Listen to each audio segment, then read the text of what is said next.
તો મિત્રો આપણે વાડીએ પૂગી ગયા છે અને તમને આ બતાવું ધાણા હરખા નિરીક્ષણ કરો તો આપણા ધાણા જોઈ શકો છો. આપણા ધાણા કંઈક ઉગીને કમ્પ્લીટ થઈ ગયા છે અને આની ફૂલ જાણકારી છે ને આપણે જો આમ ઓલી બાજુ પપ્પાની દેખાતા છે તમને ત્યાં જઈને આપણે આગળ પૂરેપૂરી માહિતી આજના વ્લોગમાં તમને આપવાનું હોઉં. તો મિત્રો આપણા પપ્પા પણ આવી ગયા છે અને મારા પપ્પાને પૂછ્યા ને આપને પૂરતી માહિતી આપશે. આ ધાણા વેવાના આજે કેટલા દિવસ થયા? ધાણા વેવાને 1 મહિનો ને 6 દિવસ થયા. તો મિત્રો આ ધાણા વેવાને આપણે 1 મહિનો ને 6 દિવસ થયા અને આમાં દવાનો છંટકાવ કેટલી વાર કર્યો આપણે? દવાનો છંટકાવ 1 વાર છાંટ્યો, સ્પ્રાઇડ અને પ્રોફેનો અને કોન્ટાક. તો આટલી મિત્રો આપણે આમાં દવા છાંટી અને આપણે હાલમાં અત્યારે આમાં કઈ રોગ છે? અત્યારે કાંઈ છે અને નીંદીને પાવા છે. આ બતાવી દેતો આમાં અત્યારે તમને મિત્રો કઈ રોગ દેખાય છે? હવે આમાં દવા છાંટીને પાવા છે ને આમાં હવે આ ઉરિયા સાપ પાવડર પટ મારીને પાઈ દે. તો તમે સાંભળ્યું એમ મિત્રો. અને આપણે ખાતરામાં કેટલી થેલી નાખ્યું અને કેવું નાખ્યું? 12-32 હોલ એનપી 12-32 છોડે આપણે એનપી આમાં ખાતર નાખ્યું મિત્રો. કેટલી? એક થેલી આપણે 3 વીઘામાં આપણે મિત્રો પૂરી નાખી. અને હવે આમાં ખાતર નાખવું પડે કે ન? હજી નાખવું હો. ક્યારે પાવન થાય ત્યારે 8 દિવસ પછી. તો મિત્રો આપણા પાવાનું જ્યારે થાય ને ત્યારે આપણે 8 દિવસ પછી આમાં ફરીથી આપણે ખાતર નાખશું. અને હવે અંદાજિત આનાજી કેટલો સમય ઊભા રાખવાના? ઊભા તો રહે હજી 5-6 દિવસ પછી પાઈ દેવા છે. તો 5-6 દિવસ પછી આને પાવાના અને હજી ઊભા તો રહે.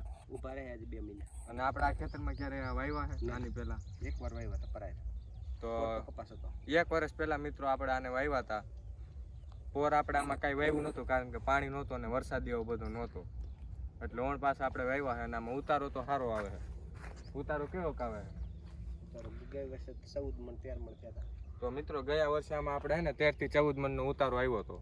તો આપણે આ વર્ષે તેના કરતાં પણ સારું રિઝલ્ટ છે અને આ વર્ષે જોઈએ કે આમાં ઉતારો કેટલો આવે છે. તો મિત્રો આપણે આ 32ની જારી છે અને આમ પાટલિયું આમ ગણો ને તમે તો 16ની જારી આપણે આને ગણી હગી. આમ બતાવી દે તો આમ આ પાટલું જોવો તમે. આ મિત્રો પોરું છે એનું કારણ છે તમને બતાવી દઉં. આ જે પાટલું છે ને આ પણ આપણું છે તમે જોઈ શકો છો. હા હાલવાની કેડી છે આપણી અને એમાં આપણે ધાણા વાવ્યા છે. આ બાજુ આપણે મોટા, આ બાજુ મીડિયમ અને આ ઓલી બાજુ હમણાં હજી વાવ્યા છે. ત્યાં મેથી વાવી છે પપ્પા કે. અને આ આપણા કાકાનું ખેતર છે. એના ધાણા થોડાક નાના છે જોઈ શકો છો. એને 1 મહિનાના પણ હજી થયા નથી. અને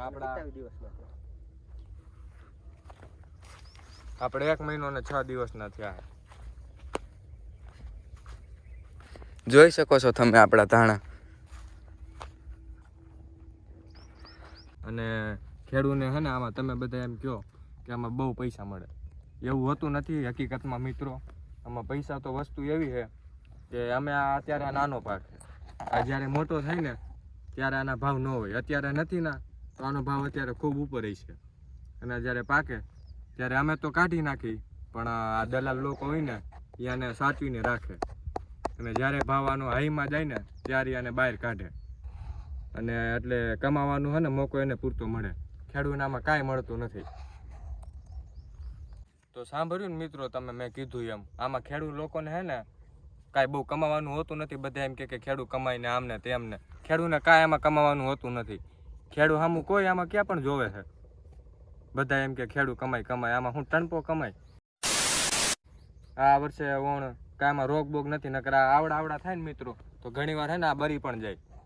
આવું પણ બને છે. અને ધાણા હોય ને તો આમ આપણે એમાં બીજી કંઈ ઉપાધિ ન હોય. ઝાકર બાકર આવે ને તો એને કંઈ થાય નહીં.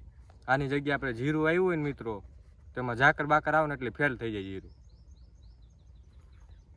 તો મિત્રો તમે સાંભળ્યું એમ આપણે જ્યાં ખેડૂત પુત્ર અને આપણા પૂરતીની માહિતી આપણે આપી દીધી છે. અને આ તો આપણે આ ધાણાની માહિતી આ ખેતરની. અને આપણે બીજા ખેતરે લસણ અને ધાણા છે ને આપણે બપોર પછી વિડીયો શૂટ કરવા જઈશું. આની માહિતી તમને કેવી લાગી અને તમને ગમી હોય અને કામની લાગી હોય તો લાઈક કરી દેજો મિત્રો. અને બધા ખેડૂત ભાઈઓ સુધી તમે આને પહોંચાડજો મિત્રો. આટલું કેવું છે આપણું.